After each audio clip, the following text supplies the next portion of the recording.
Rob Stewart from Ski Press and the Whiteout podcast here in Mutters, or Muttereralmbahn, just outside of Innsbruck. It's middle of February half-term holiday week actually. I brought my daughter here, literally did a midweek cheeky flight out of Gatwick, significantly lower cost than going on the weekends.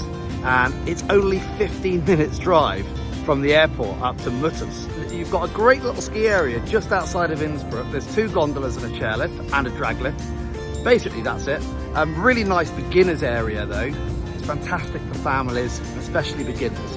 But the runs are really long. There's a couple of really long runs, like, you know, big vertical actually. I mean, it goes from about 800 meters all the way up to over 1800 meters. And the snow this week has been great. It's north facing slopes here, so it keeps the snow really well. And we've just been skiing for a couple of days. It's been brilliant. We've also tried tobogganing. We've got a really good toboggan track here, proper toboggan track. You don't have to go on the ski runs.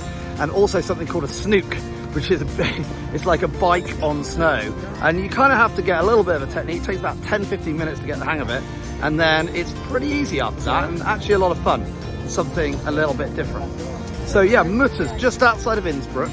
I mean, you could stay in Innsbruck, come up to Mutters, like 15-20 minute drive, or you can stay in Mutters itself, which is really convenient.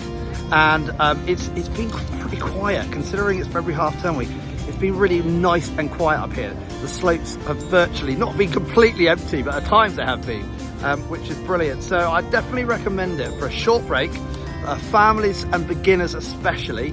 But there is a decent black run here, and there's a couple of long red runs as well. So there's plenty for us to get into for a couple of days and skiing around, and we've really enjoyed it. Typical Austrian food, of course, all really good. There's a brilliant restaurant at the top of the mountain, which is quite traditional, but it's got pizzas as well, stuff like that. And it's good value for money. I mean, I'm talking, it was like literally €3.50 for a glass of wine, and 15 euros for a main course meal, but you can get like a huge noodle soup for under 10. So great value for money up here as well compared to a lot of other ski resorts. And again, really close to Innsbruck Airport. You can see it right below you, and you can see the planes literally coming in and taking off. So Rob Stewart from Ski Press and the Whiteout podcast here in the Muttereralmbahn, just outside of Innsbruck, February half-term week 2025. Beautiful weather, great snow conditions, very short break trip, but so convenient being so close to Innsbruck.